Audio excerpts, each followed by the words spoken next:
Hey all, welcome back to Fire and Water Cooking. I am Darren, of course, and today I'm going to do it. I lived in Tampa for over 30 years now, and there's always been a big fight about the Cuban sandwich, where it originated from, who makes the best one, and all that.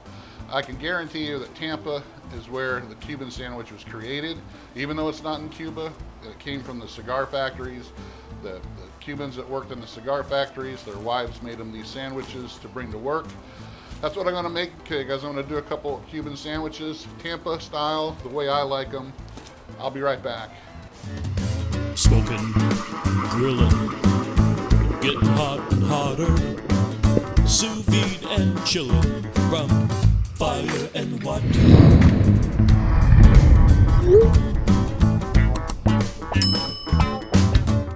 All right, like I said, Tampa is the home of the original Cuban sandwich, and La Segunda has been around for hundreds of years here, producing the bread that goes with it. Here's a couple of the most famous Cuban sandwich places in town. One of my favorites, Mercado's, and this is the one I'm kind of duplicating today, Strawberry Hut, because they do something a little different than the others.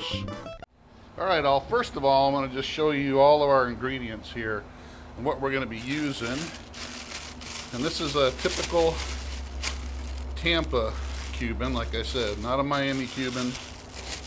And they really didn't have these sandwiches in Cuba, as far as I know.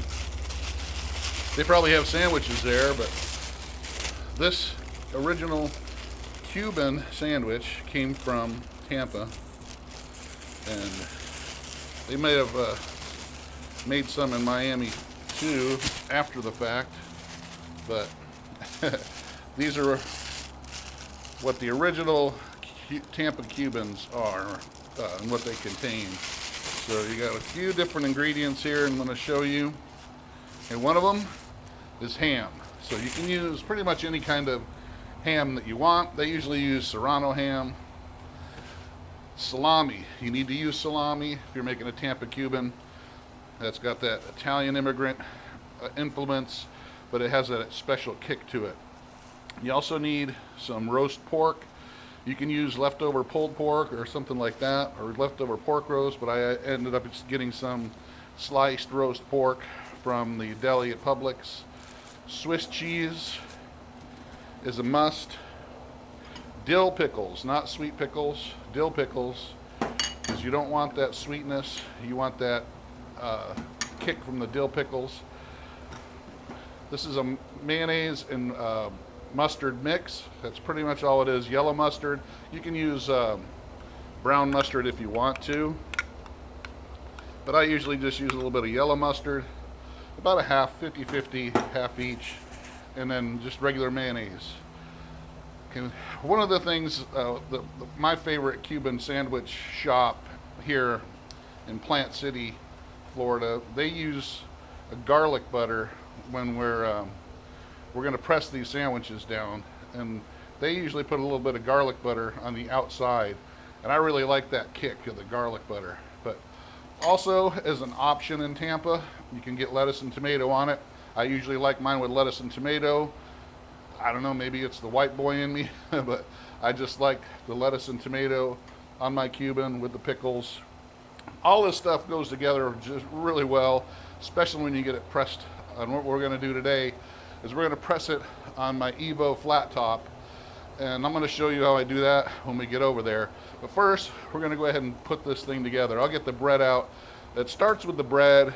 The bread doesn't have to be Cuban bread. Of course, if you have access to Cuban bread, it's great. But if you want to use a French baguette or a French roll or a French loaf, as long as it's got a crusty outside exterior and a real soft interior, that's kind of what you're looking for. Because you want that exterior to be nice and crunchy when you bite into it, and you want the interior to be nice and soft. We're all going to do a little bit of rearranging there, guys, so I can show you how I'm going to put this together. So what I'm going to do is I'm actually going to cut the ends off of the bread. You can save those, use them for whatever you want. I usually just toss them. If you want to make croutons out of them, you can. So it's going to give us we could probably get a good 3 sandwiches out of this, but I'm going to make 2 really big ones here. So usually when you go to get a Cuban in any of the restaurants here, they'll ask you if you want a small, a regular, or a large, or an extra large. So what I'm making here is like a foot long, so it's being an extra large. So I'm gonna kind of eyeball it here, just cut it right in half. Put my other one right over here out of the way. So like I said, it's soft in the middle and kind of hard on the outside, and we're just gonna take our knife here. I don't want to close it up all the way or go through all the way. Just leave me a little bit of that crust on the outside to kind of hold it open a little bit for me. And there you go. That's what we're gonna do. And at the end, I might cut it off and put it on top. All right, guys, we're going to build this sandwich now. First, we're going to lay down our aioli on top and bottom. That's a mayo mustard mix. Going to cover it as much as we can. Put our dill pickles on top. Make sure these slices are really thin. Then we're going to lay our cheese, Swiss cheese, on the top and the bottom. And then we're going to lay our salami as our base across the bottom. And then we're going to put our roast pork right on top of that. And then our ham right on top of that. You want to make this as flat as possible, but then we're going to put our thinly sliced tomatoes and then our crunchy lettuce right on top. Then we're going to put it up and get ready to press it. That's what it looks like before we put this thing on the grill to heat up. So take a look at that. So now we're ready to go ahead and put this thing on the Evo flat top,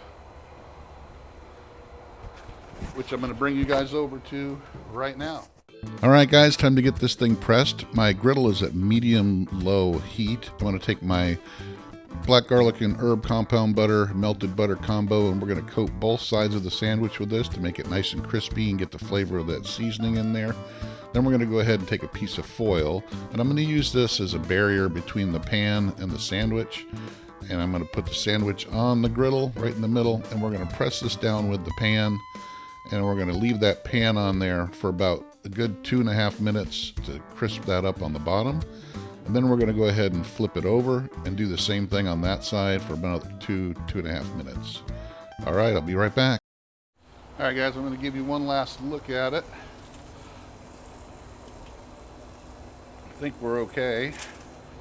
It doesn't really need to be on there very long, just long enough to toast that outside and start melting that cheese. And there you go, guys, that's it. But you do want to get it pressed down because you want it to compact that stuff. But look at that. That is an amazing looking sandwich. All right, guys, I'll see you over at the table and we'll take a bite of this. There you go, guys. It's a Tampa Cuban sandwich made my way. It's kind of a conglomeration of all my favorite Tampa Cuban shops here. So you can see we got that nice crust on the outside. Everything's kind of melted. I'm going to go ahead and cut it. Now, you'll have a debate on how to cut this as well. You'll see a lot of like the Miami ones, they'll cut it like really long here, like this way. But I usually just like mine just at a dais, but not as bad. Just to kind of get through it here, make a little bit of a angle. And there you go. Famous Tampa style Cuban all the way is what we would call it here because it's got the lettuce and tomato. I'm stalling a little bit because I don't want it to burn my face. But look at that, guys. Got all the meat in there, the pickles, all the meat in there, the pickles, the lettuce, the tomato, the cheese, the mustard, the mayonnaise. Gets really juicy.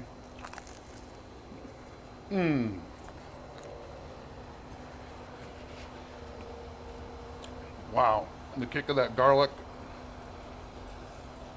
from the butter. That is awesome. Woo. Check it out, guys. Check out my favorite Tampa Cuban. Check it out. Use Fire and Water Cooking Edible Creations on this stuff. I'll see you on the next one. I'm going to go eat this before it gets cold, but Dang, these are good. If you've never had one, try it, make it. It's easy to do, especially if you got a flat top grill. Go ahead and do it. Thanks for watching. Follow us on Facebook, Instagram, and I'll see you on the next Fire and Water cooking video.